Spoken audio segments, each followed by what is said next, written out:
Hello friends, మీరు ఇప్పుడు చూస్తున్నది ఈ బర్రె అయితే సేల్కి ఉందండి. రోజుకి 7 లీటర్లు పాలు ఇస్తుంది. పూటకి 3.5 లీటర్ అనమాట. ఉదయం ఒక 3.5 లీటరు, సాయంకాలం ఒక 3.5 లీటర్ పాలు ఇస్తుంది. ఈ బర్రె ఇప్పుడు ఈని నెల రోజులు అవుతుందండి. దూడ కొంచెం రోజులు తక్కువతో పుట్టడం వల్ల 10 డేస్కి దూడ అయితే చనిపోయింది. కానీ ఎటువంటి ఇబ్బంది లేకుండా పాలైతే ఇస్తుంది. మీరు చూస్తున్నారు కదా, ఇట్లా పచ్చిగడ్డి దానా పెట్టి హ్యాపీగా పాలు తీసుకోవచ్చు. ఈ బర్రె అయితే సేల్కి ఉందండి. ఎవరికైనా ఇంట్రెస్ట్ ఉన్న వాళ్ళు డిస్ప్లే అవుతున్న నెంబర్కి కాంటాక్ట్ అవ్వచ్చు. ప్రజెంట్ దీని ప్రైస్ అయితే 85,000 చెప్తున్నారండి. మీరు బార్గెనింగ్ ఉంది, మీరు రేట్ మాట్లాడుకొని తీసుకోవచ్చు. బర్రె అయితే పాలు అయితే చాలా చిక్కగా ఉంటుంది, మీకు మంచి వన్న శాతం వస్తుంది. చూస్తున్నారు కదా, దీనికి ఎటువంటి సేఫ్ ఇంజక్షన్లు కానీ ఏమీ బంధాలు కానీ వేయాల్సిన అవసరం లేదు. డైరెక్ట్గా ఇలాగ మనం పాలు అయితే పిండుకోవచ్చు. బర్రెని చూస్తున్నారు కదా ఎలాగుందో.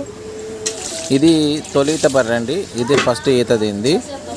ఇది బర్రె ఉండే ఏరియా వచ్చి ఇది నెల్లూరు జిల్లా కోవూరు మండలం, కోవూరు ఊర్లోనేనండి. ఇది మీరు మొబైల్ నెంబర్ డిస్ప్లే అవుతుంది కదా, దానికి కాల్ చేస్తే కంప్లీట్ అడ్రస్ చెప్తారు.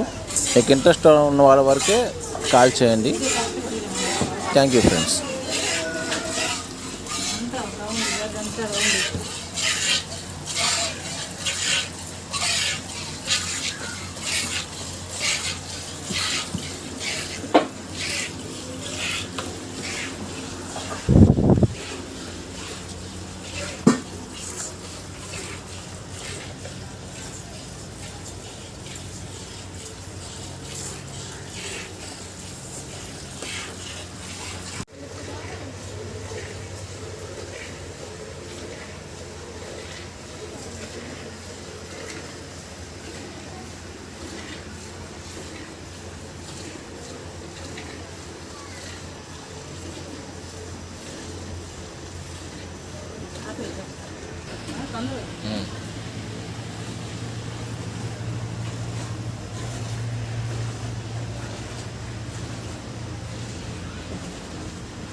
తీస్తానే ఉండు, నేను తీసిందా బయటకు తీసుకొచ్చిన